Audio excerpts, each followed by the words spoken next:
अस्सलाम वालेकुम अज़ीज़ तलबा, उम्मीद है आप सब लोग खैरियत से होंगे। आज हम जैसे पहले हमारा सिलसिला चल रहा है विंडोज़ सर्वर 2019, हमने पहले उसको इंस्टॉल किया था वर्चुअल पे, उसकी कुछ थोड़ी बहुत सेटिंग की थी। आज उसकी फर्दर सेटिंग करने जा रहे हैं हम, जिसको हम इनिशियल कॉन्फ़िगरेशन कहते हैं। तो उसमें हम पहले वर्चुअल बॉक्स की कुछ सेटिंग करेंगे। उसमें उसका शेयर्ड फ़ोल्डर है, उसका क्लिपबोर्ड है, उसका ड्रैग एंड ड्रॉप है और गेस्ट एडिशनल है। इस तरह की चीज़ें हम उसमें करेंगे। तो फिर उसके बाद इन चीज़ों के बाद हम जो विंडोज़ की कुछ ऑप्शंस हैं जिसमें हम उसका जो अपडेट्स हैं उनके बारे में बात करेंगे, और फिर जो सेटअप जोन टाइम जोन है उसको सेट करने की कोशिश करेंगे। ये सारा कुछ वैसे आपने आम विंडोज़ पे किया हुआ है। स्टैटिक आईपी देंगे जो हम डोमेन कंट्रोलर के लिए देंगे। उसके बाद फिर उसका रिमोट डेस्कटॉप है उसको एनेबल करेंगे। फिर जो है सर्वर को रीनेम करेंगे। सर्वर को रीनेम करने का मतलब होता है कि आपने उसका नाम रख दिया जो परमानेंट रहेगा। तो ये सारी चीज़ें हैं। और उसके बाद ये हमने स्लाइड पे जो है आखिरी स्लाइड है, इस पे आपको मालूमात दी हैं कि हमने क्या कुछ करना है इसमें। तो अब नई जो विंडो हमने इंस्टॉल की थी उसकी स्क्रीन हमारे सामने आ गई हुई है। इस स्क्रीन पर ये असल में है क्या चीज़ जिसको हमने इंस्टॉल किया है। ये है सर्वर। अभी तक हमने इसको सिर्फ सर्वर बनाया हुआ है, सर्वर का सॉफ्टवेयर इस पे इंस्टॉल किया हुआ है। इस सर्वर के सॉफ्टवेयर या कोई भी सॉफ्टवेयर आप इसमें जब ऑपरेटिंग सिस्टम का इंस्टॉल करते हैं तो जाहिर है उस पर लॉगिन की ऑप्शन मौजूद होती है। तो इस पे भी लॉगिन की ऑप्शन मौजूद है। लॉगिन करने के लिए आप जब भी इसके डेस्कटॉप पर आएंगे तो हमेशा ये याद रखिएगा कि कीबोर्ड पर जो राइट साइड पे कंट्रोल बटन होता है वो आप दबाएंगे और उसके साथ डिलीट प्रेस करेंगे। कंट्रोल और डिलीट प्रेस करने से आपके पास ये ऑप्शन आ जाती है कि आप उसमें अपना पासवर्ड टाइप कर सकते हैं। तो एक बात हो गई। अब दूसरी ये है कि यहाँ पे हमने मुख्तलिफ़ किस्म के डोमेन कंट्रोलर्स और सर्वर, इसमें थोड़ा सा फ़र्क करना है आपने। डोमेन कंट्रोलर वो होता है जिस पे एक्टिव डायरेक्टरी इंस्टॉल हुई होती है।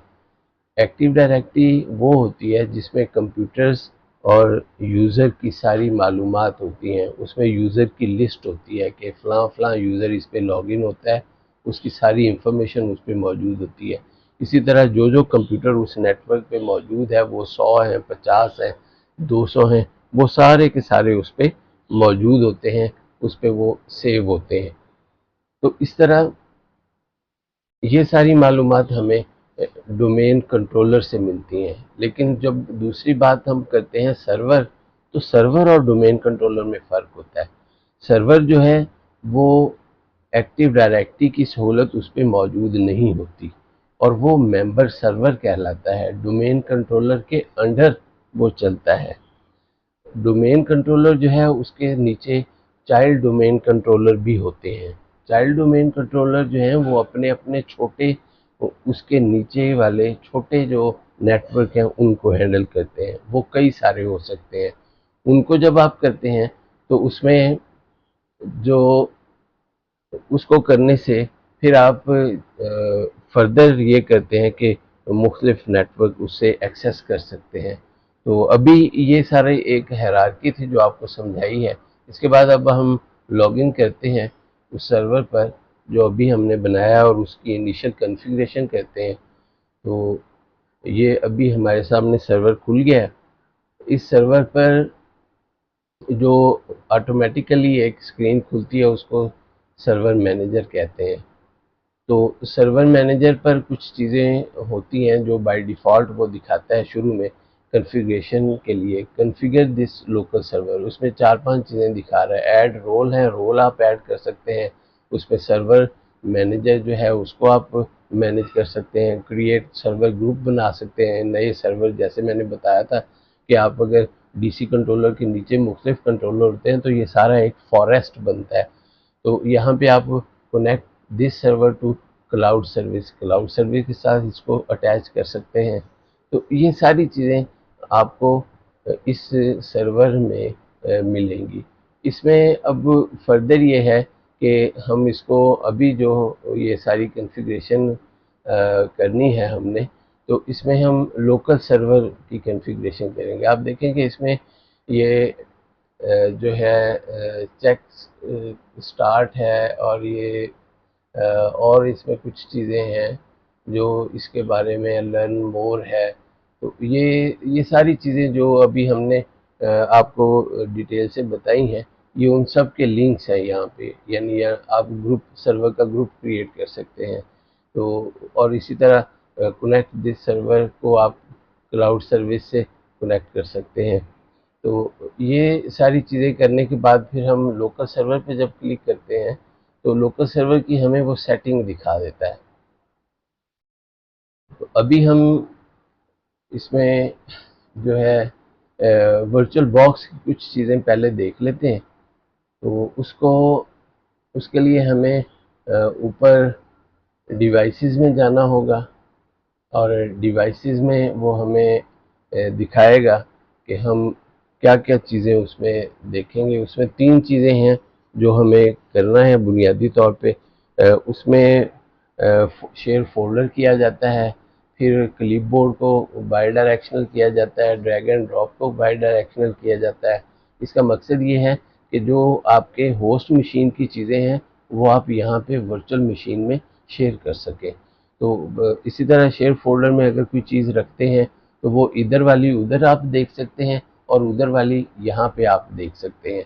तो बिल्कुल इसी तरह जो आपके क्लिपबोर्ड की ऑप्शन है वो भी ऐसे ही है, और इसी तरह ड्रैग एंड ड्रॉप है कि उधर से चीज़ पिक की और इधर आपने वो ड्रॉप कर ली, इधर की चीज़ आप उधर ड्रॉप कर सकते हैं। ये इसके बुनियादी फ़वाइद हैं।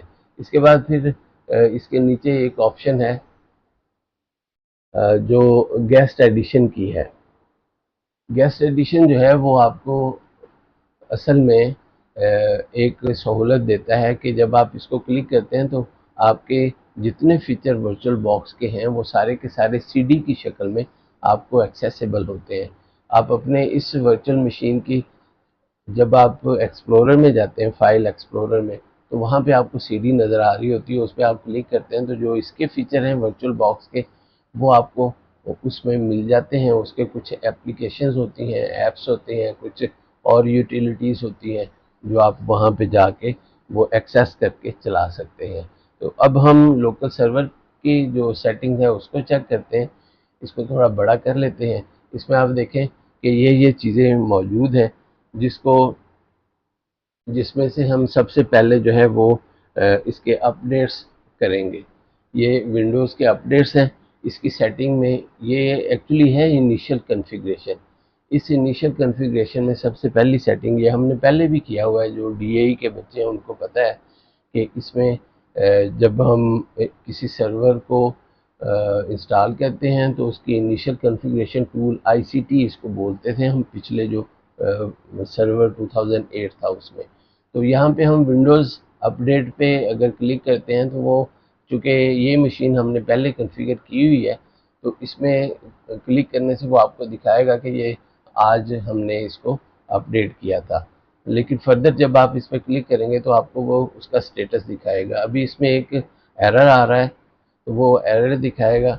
ये आमतौर पे इस वजह से होता है कि आपने उसको बंद कर दिया चलते हुए, तो इस वजह से वो एरर दिखा रहा है। आप इसको रीट्राई करेंगे तो जो आपकी पहले अपडेट अभी पेंडिंग थी उनको ये स्टार्ट कर देगा। तो अपडेट का मतलब और मकसद सिर्फ यही होता है कि उसको आप करंट सिचुएशन के मुताबिक कर दें। जो अपडेट्स विंडोज़ ने आपको दी हैं, माइक्रोसॉफ्ट ने, वो अभी तक उसको अपडेट कर देगा। तो उसके बाद टाइम जोन को हम सेट करते हैं। टाइम जोन असल में इसका एक बेसिक फीचर है। इसमें ये भी हमने सेट तो किया हुआ है, ये ऐसे ही है। आप जिस तरह बाकी विंडोज़ घर पे इंस्टॉल करते हैं उसमें आप टाइम जोन ये +500 को सिलेक्ट करेंगे और ओके कर देंगे तो हम कराची का और इस्लामाबाद का टाइम जोन हमें मिल जाएगा। उसके बाद फिर हम इसको स्टैटिक आईपी देंगे सर्वर को। सर्वर को स्टैटिक आईपी देने से पहले आपको ये जानना बड़ा ज़रूरी है कि सर्वर किस किस्म के जो आईपीज़ हैं उससे कनेक्टेड है। आपको याद होगा कि हमने इस मशीन के शुरू में इसको जो ब्रिज एडाप्टर दिया था वर्चुअल बॉक्स में से। वर्चुअल बॉक्स में आपने देखा वहाँ नेट भी लिखा हुआ था, बाय डिफ़ॉल्ट ये नेट उसको असाइन करता है। यहाँ हम ये चेक करते हैं, CMD विंडोज़ आर प्रेस करके CMD लिखते हैं, इसको ओके करेंगे। हम डॉस के एनवायरनमेंट में चले जाएंगे, यहाँ पे हम IP कॉन्फ़िग लिखेंगे ना, तो वो हमें जो नेटवर्किंग की बुनियादी इंफॉर्मेशन है वो दे देगा। इसमें हमें वो IP दिखाएगा जो गेटवे भी है होगा, जो इस कंप्यूटर का IP भी है, इसमें IP वर्जन 4 भी है, 6 भी दिखाता है। 6 जो है वो हेक्साडेसिमल में दिखाता है। तो ये गेटवे दिखाता है। गेटवे असल में वो चीज़ होती है जहाँ से हमें इंटरनेट वो देता है। तो इस चीज़ को देखते हुए ये 192.168.10.10 है। तो इस मशीन का जो एड्रेस उसने उसको असाइन कर दिया हुआ है वो 10.10 है। तो 10.10 और हमारा जो गेटवे है वो 10.1 है। तो इस चीज़ को हम देखते हुए वहाँ पे जो आईपी स्टैटिक आईपी देना है वो हम इसके मुताबिक देंगे। स्टैटिक आईपी डीसी यानी डोमेन कंट्रोलर को एक दफ़ा दे दिया जाए तो फिर वो बार बार चेंज नहीं होता। इस चीज़ को जहन में रखते हुए आपने ये सारा काम करना है। तो अभी हम इसी को देखते हैं कि इसमें जो आईपी है वो हम किस तरह से वहाँ असाइन करेंगे और कैसे उसको हमने आगे चलाना है। तो उसमें आईपी जब वो स्क्रीन अभी खुलती है तो उसमें हम देखते हैं वहाँ जाके कि उसमें क्या कुछ हमें वो प्रोवाइड करता है।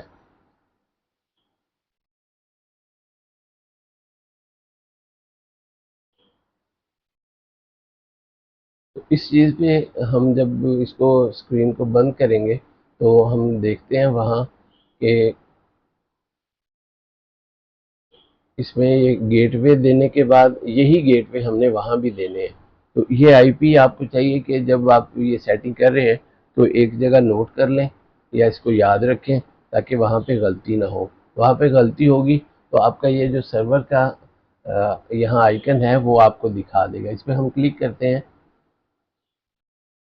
तो आपको वो विंडो खुलेगी जिसमें हमने इसको राइट क्लिक करके ये इथरनेट कार्ड की सेटिंग दिखा रहा है हमें। या राइट क्लिक करेंगे इसकी प्रॉपर्टीज़ में जाएंगे, ये यहाँ पे आपको जब उसको आइडेंटिफाई करता है ना तो आपको सर्वर के ऊपर निशान आ जाएगा अगर गलत देंगे तो यहाँ पे IP वर्जन 4 पे क्लिक करें, प्रॉपर्टीज़ में जाएं और यहाँ पे पहले जो है वो देख लें आपके ऑब्टेन IP ऑटोमेटिकली है।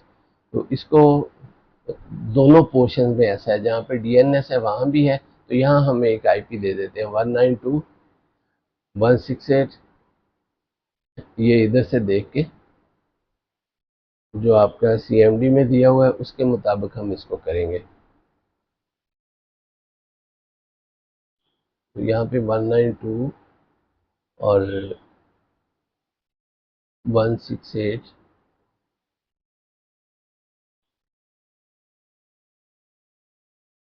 ये चूँकि पैरेलल नहीं आ सकती दोनों, इसलिए आपको बार बार देखना पड़ता है। 10.10 आएगा यहाँ पे।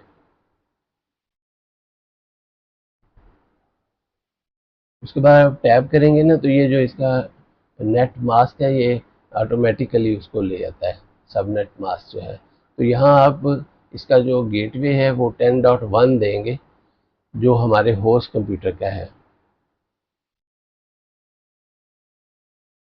इसी तरह अगर DNS भी आप 10.1 दे देंगे तो ये ज़्यादा मुनासिब होगा, वो उसको फ़ौरन उठा लेता है क्योंकि DNS ही है जो इसको कनेक्टिविटी देता है इंटरनेट तक।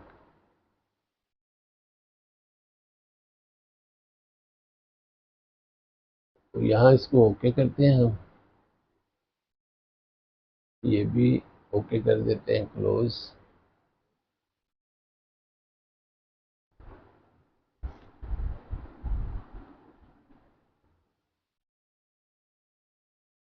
ये हमारी कॉन्फ़िगरेशन इसकी हो गई है, आईपी हमने दे दिया है। अब हम रिमोट डेस्कटॉप जो है उसको एनेबल करेंगे।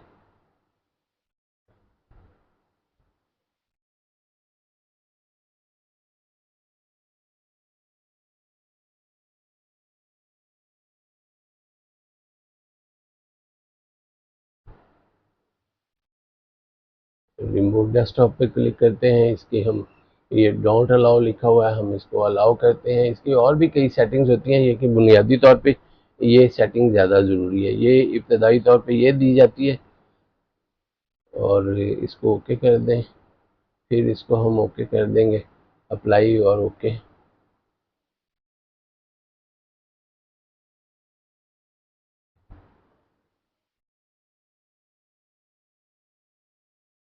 तो ये सारी सेटिंग हमने दे दी, लेकिन हमें शो नहीं कर रहा। इसको रिफ़्रेश करवाना होता है, तो फिर वो हमें शो करेगा। यहाँ से रिफ़्रेश करवाते हैं इसको। तो ये हमें, ये देखें, उसमें हमें जो सेटिंग हमने की थी वो दिखा दी। अब सर्वर के जो नाम है उसको अगर आप रीनेम करें या चेंज करें तो वो अभी तो हो जाएगा, लेकिन जब आप इस पर डोमेन कंट्रोलर इंस्टॉल कर देंगे, एक्टिव डायरेक्टरी इस पर इंस्टॉल कर देंगे, तो फिर फर्दर ये होना मुश्किल है, फिर नहीं होगा।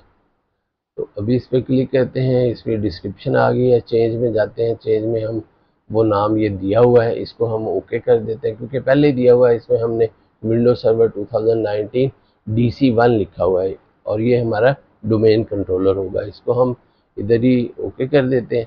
तो ये नाम पहले ही दिया हुआ है, इसलिए वो हमसे रीस्टार्ट नहीं मांगेगा। तो आज का हमारा जो लेसन था वो इतना ही है। इसमें हम, क्योंकि पहले दिया हुआ है इसलिए ओके नहीं मांग रहा, इसको ओके कर दिया। ये इसका नाम हो गया। ये हमने, हमारी आज तक की जो सेटिंग है वो मुकम्मल हो गई हुई है। तो इसको आप अच्छे तरीके से इसकी प्रैक्टिस कीजिएगा, और इस वीडियो को आपने शेयर भी करना है, दूसरे लोगों को बताना है, ताकि उनका भी फ़ायदा हो जाए। सब लोग इससे लर्निंग उनकी बेहतर हो जाएगी, ज़्यादा सीख सकेंगे। तो ये हम इसको अब क्लोज़ कर रहे हैं। तो आज तक के लिए इतना ही। बहुत शुक्रिया। Thank you. अल्लाह हाफिज़।